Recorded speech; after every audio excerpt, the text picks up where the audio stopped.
Hello students. In my previous class of Fundamental Unit of Life, class 9, we had discussed about some of the organelles. Today in my fourth part of the same chapter, we'll discuss about the remaining organelle. So at first I will deal with the organelle mitochondria. Mitochondria. It was first observed by Kolliker in muscle cells. As it was observed in muscle cells, so he named it sarcosome. Sarcosome. Actually, the word sarco is always related with the muscles. So he named it sarcosome. Sarco means the muscle and the some means the body. Any organization or any body present in the muscle cells. So he named it. After Benda was a scientist, he renamed it because this mitochondria is found in all the cells. So he renamed it as mitochondria. So what is the mitochondria? Mitochondria is that organelle which is responsible for the cellular respiration. Cellular respiration is done in this organelle. Okay. What actually it did? Whatever the nutrition taken by the cell, it oxidizes, or the oxidation takes place inside mitochondria. And as we know, after this oxidation, which is your respiration, energy release, that energy stored in ATP. So it helps in formation of ATP by the process of cellular respiration. Let's see what is the ATP. ATP is adenosine triphosphate. It is just an abbreviation of this ATP. Let's elaborate the ATP. Adenine. Adenine, it is a purine nitrogenous base. Purine nitrogenous base, which is your adenine. It is having 3 phosphate group 1, 2 and 3. Okay. So it is triphosphate. That phosphate is PO4 actually. But having a bond. But these bonds are high energy bonds. Okay, these are high energy bonds. Okay. When this bond break, large amount of energy released, and that energy used in various cellular processes. Okay, so in short, just because of this, as ATP is having high energy bonds in cell, it is also called the energy ATP. ATP is called the energy currency because we spend it, our cell spend it and gains energy, which can be used for different cellular processes. So it was about ATP, and as the mitochondria perform this function so that ATP can be formed. ATP, which is your energy currency. So this mitochondria, because of this performance, which is very important, it is known as powerhouse of cell. Powerhouse of cell. We can simulate in our life like powerhouse, for example, in some areas in Sonbhadra, Anpara, there are Obra, there are lots of power plants. What they do? They produce electric energy. Okay, these electric current or electric energy come to our home. We can store some of the energy in inverters. When there is electric cutting or there is no light, what we do, we just use that inverter for the electric supply. There is no electric supply from the powerhouse. If there is cut off electric supply, then we can use it. Exactly, that ATP is like the inverter, and that power plant is our mitochondria. Okay, so it is all about the function or the main function of the mitochondria. Let's see what is the structure of this mitochondria. How this is going to perform this cellular process or cellular respiration, which is very important function of mitochondria. How it is performed by this. It is your cell nucleus, a jelly-like material, cytoplasm. It is nucleus, cytoplasm. So many cell organelles. Today we will focus mainly on the mitochondria. Okay, it is your mitochondria. So let's magnify this mitochondria. Its structure is like this, as it is present in eukaryotic cell, and it is double membrane structure. It is its outer membrane, which is smooth, but the inner membrane of the mitochondria is having the folded structure. Okay, as it is folded structure, so that it is the inner membrane and it is outer membrane. It is folded structure. Now why it is folded? Increase the surface area for efficient cellular respiration. Cellular respiration. Then on this cristae there are, it is the inner membrane. On this there is a cristae present, which is just like tennis racket shaped structure, or this structure is called the cristae. Cristae or CRESTAE, that is a plural form. Okay, this cristae is having F0 and F1 particles. It is the cristae. Here it is F0 and it is F1 particle. On the whole, so we call it cristae. Okay. So what happened? This is the main structure where the ATP synthetase enzyme present. Synthetase means it synthesizes the ATP. This enzyme present in this inner membrane, so that the cellular respiration takes place and the ATP form here. Then one more very important structure about that mitochondria is that in mitochondria DNA, that is circular DNA present. Circular DNA present. Okay. So that at the time of cell division they replicate itself. Replicate itself. Along with this, they are having some ribosomes also, which is of 70S. Okay.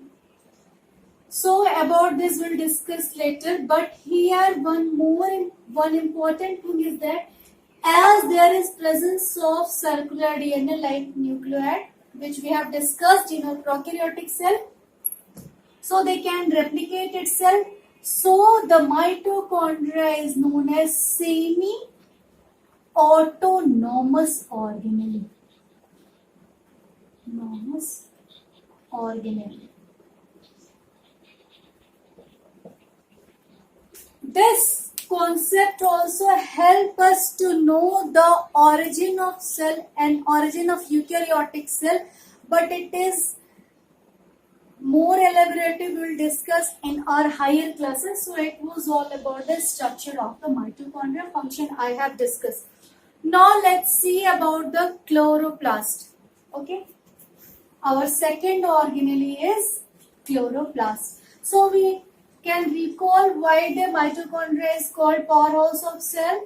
Why it is called the semi-autonomous cell, and why the mitochondria produce ATP as it is having the ATP synthetase enzyme. Why the ATP is known as currency of the or energy currency of cell? We can get the answer from that mitochondria. Now let's see our next organelle, plastid. First important thing about this, we find it in plant cell. Okay, first thing. Second thing, it is our second largest organelle. It is second largest organelle. What is this? Actually, plastid are the colored particles present in the plant cell. On the basis of its color pigment present in them, it is of mainly three types. First, chloroplast, basically green color. In our later classes, we will mainly focus on this chloroplast. Then chromoplast, all colors of petals or flowers, fruits, even some leaves which is not green or some other colors, just because of this chromo. Chromo means the color. Okay. Then the next is our leucoplast. It is also the plastid, but it is colorless. Okay. So it is colorless.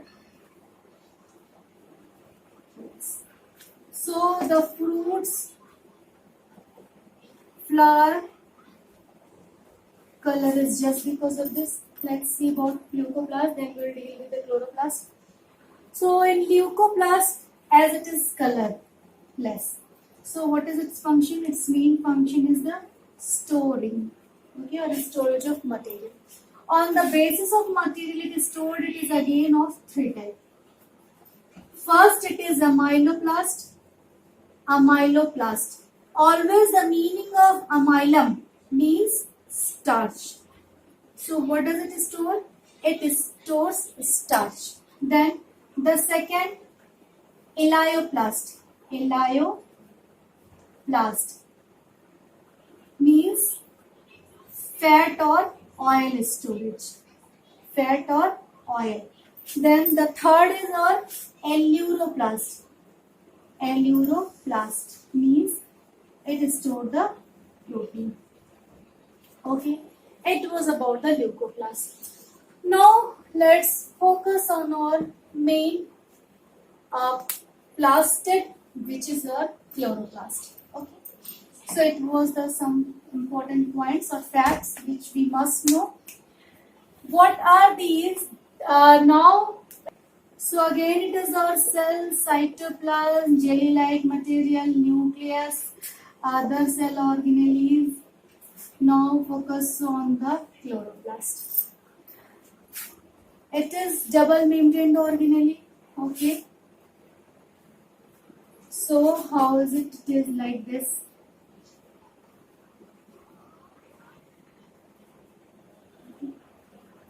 It is double membrane organelle, having liquid inside this, which is known as stroma. In the stroma, there is a coin-like structure present. Coin. One coin is known as thylakoid. And these coin-like structures are piled up or stacked together in this structure. They form this structure. This one structure is known as granum. But in stroma, there is so many granum present. Okay. So in combinedly, when the plural form of this is known as grana. Okay. So thylakoid, then granum. These are interconnected with each other by the granum lamellae. Okay. Chloroplast basically green in color. Why it is green in color? Because there is presence of chlorophyll pigment. Chlorophyll pigment. Where this chlorophyll present? In the thylakoid. So thylakoid is that unit of the chloroplast which is, or it is the unit of the photosynthesis or the functional unit of photosynthesis, because chlorophyll perform the function of photosynthesis. Okay, photosynthesis is performed by the chlorophyll, so that the whole, you can say, the plant, all the organisms are depend upon the plant because they perform the process of photosynthesis. They use the light energy coming from the sun, means they use the solar energy and form glucose just by the process of photosynthesis. So we can say that chlorophyll is very important pigment which is present in the thylakoid. So thylakoid is that unit structure or the that structure basic unit which perform the photosynthesis. So it was about this chloroplast. Again, very important thing about this, exactly similar to the mitochondria in the chloroplast, circular DNA present. Circular DNA present. Okay. So it can also replicate itself. Replicate itself. Because of this, it is also known as semi-autonomous organelle. So there are two organelles in the eukaryotic cell which is known as a semi-autonomous, or because they are semi means the half, autonomous means the independent. So they are half and partial independent. Okay, so these two organelles, mitochondria and chloroplast, are known as semi-autonomous organelle. Now the next is our vacuole. So chloroplast is clear that it performs the photosynthesis because it is having a green pigment known as the chlorophyll. This chlorophyll basically present in thylakoid. Thylakoid is a coin-like structure which pile up to form the granum, and granum then combinedly form the grana, and granum are interconnected with the lamellar structure.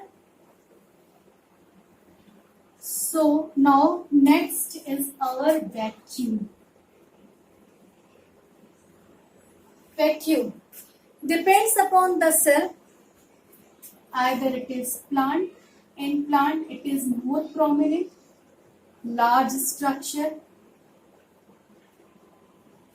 In animal, small, sometime absent. Okay. Second thing, it is more prominent in inactive cell. In inactive cell, it is more prominent. Third, in case of aged cell, means mature cell. Mature cell. In comparison to immature cell, it is large size or more prominent.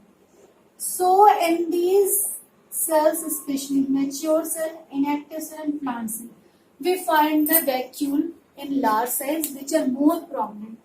What is this vacuole? These are the store halls we call it. Okay, some cell debris or some excretory product or some nutritive product which are important, and basically the water stored in vacuole. What it does in case of the plant, in the plant it helps to maintain the turbidity of the cell. So it helps to maintain the turbidity of or shape of the cell. As it is very large size, I told you in plants it is large size.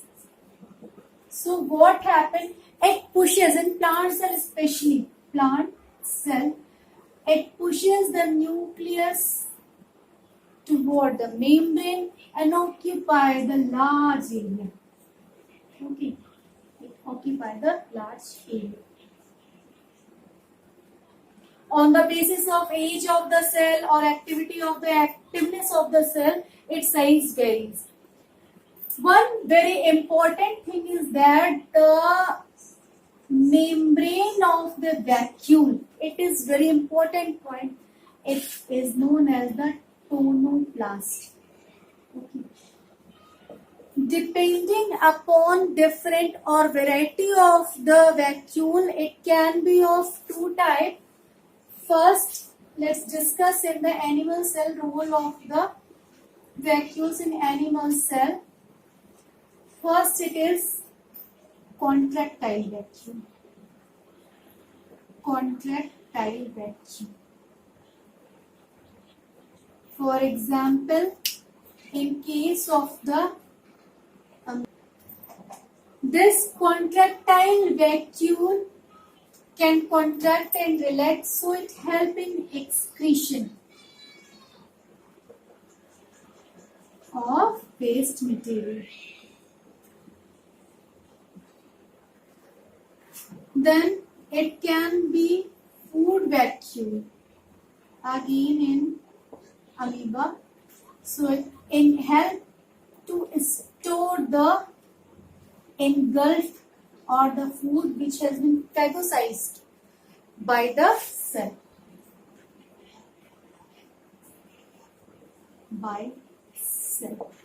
So it was about all the cell organelle, only the one organelle nucleus is left, which we will discuss in my next class. Thank you very much.